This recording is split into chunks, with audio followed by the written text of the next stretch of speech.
Hello, welcome to another episode of Transformers Figure Reviews.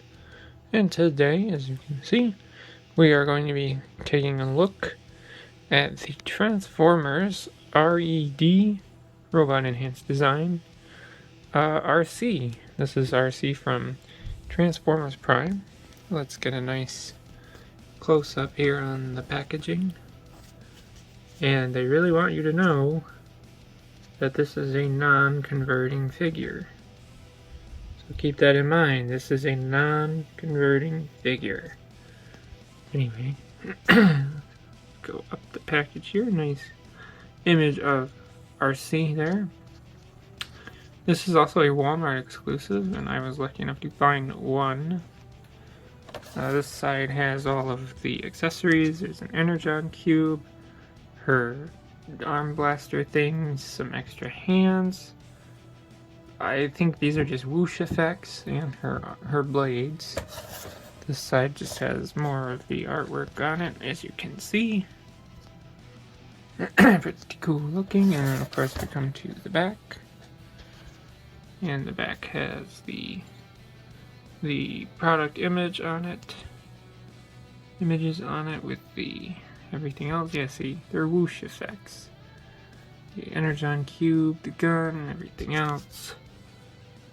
Warnings and everything else, and of course, the fact that the figure does not convert.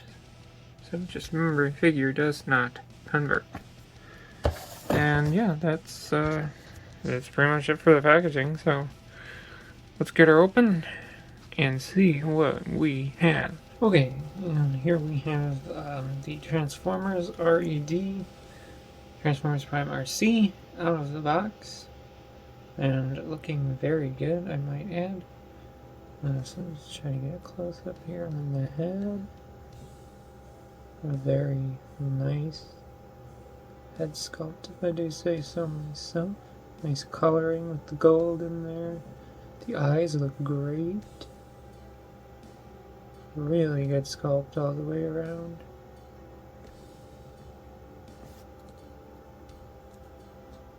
There's the big feet. So yeah, very nice. There's the back if you were wondering. It does have the little tire back there. Again, this is a non-converting figure. So let's run through articulation and whatnot. I'd like to note that these little bits are like rubbery, so they can kind of just move. No sharp edges or anything. That's how it is on like all of her too. No sharp edges anywhere. I mean, anywhere there is an edge, it's all rubbery. So good old safety, right? Anyway, so as for the articulation, the head goes only to there. Goes down just a smidge.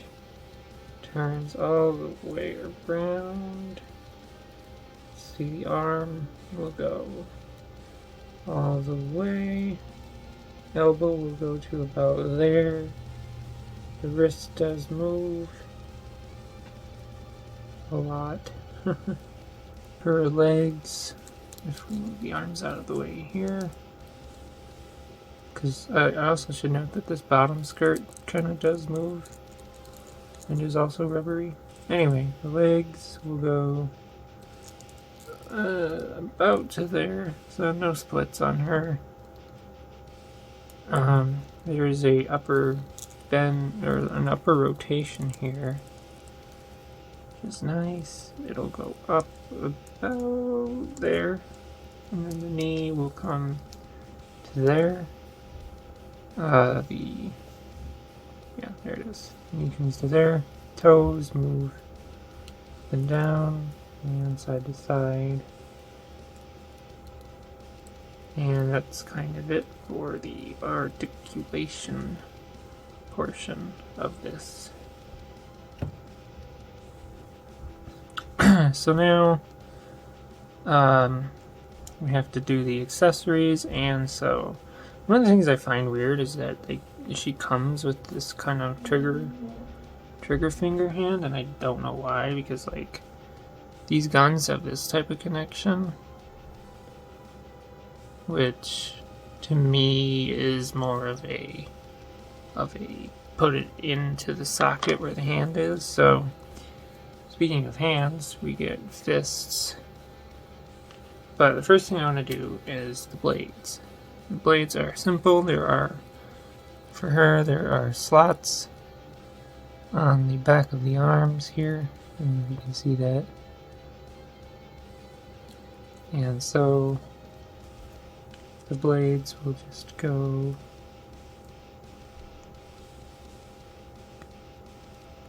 just like that into the arm.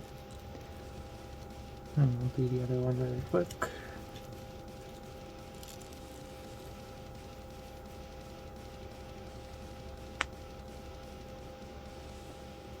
Just like that. So now she can have her blades of choppy chop, or choppy chops.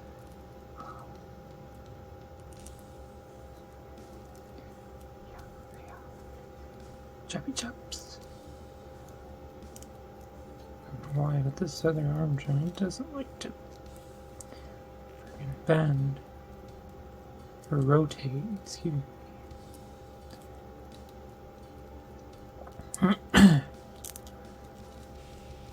Okay, it does. It's just difficult about it. Either way, you get the idea. Arm, blades. Yeah. And then we'll pop those off.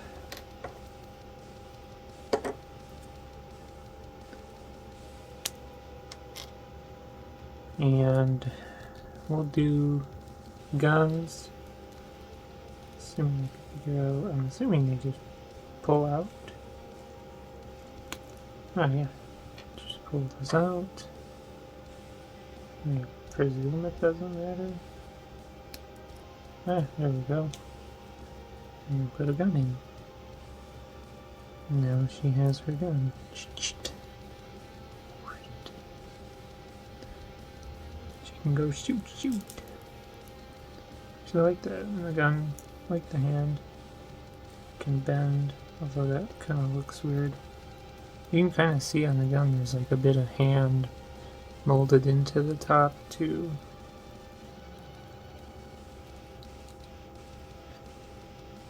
And of course you could do that with this side if you want to. Just pull that out. Carefully pull it out. Stick that in. And voila. We'll have double hand shooting action. You know. We can bloosh Megatron back to Cybertron. Bloosh, bloosh, bloosh, bloosh, bloosh, bloosh. And we can look cool, dude. Alright, so yeah, that kind of wraps up this review on RC. I do like it. I don't know why this one's elbow doesn't really rotate. This one does, though. But, you know, you can see she does stand just fine. Yeah, the last thing I want to say is kind of just a short discussion. Is why? Why does something like this exist? Why would you buy a non-transforming Transformer? Because, you know, that's the point of Transformers, is they're supposed to transform. You know, why? Where does R.E.D stand versus anything else? Because, you know, this was a $20 figure that doesn't transform. And, you know, something like the last one I bought, Studio Series 86 Blur, was also Deluxe Class Blur, a $20 figure, and it does transform. So it's like, what's the point? And to that, I really don't have an answer for you. I mean, it's kind of an up to you thing. I know there's people out there that think the idea of Transformers that don't transform is like heresy. So I think that's ridiculous, because like this, you know, you are not going to find a Transformers Prime RC from the Transformers Prime line, any of them, for $20 anymore. You'd be hard pressed to find that. And as much as I wanted one, you know, I had my eyes set on this for the reason that I love Transformers Prime. I do. I wish I had gotten more of the figures when the lines were coming out as I was watching the show, blah blah blah, but I didn't. And to go back and get them would be something I'd love to do, but it's very expensive. And so, the opportunity to buy something like this for me was perfect. It allows me to get a figure of the character that I would like and not have to pay out the nose for it.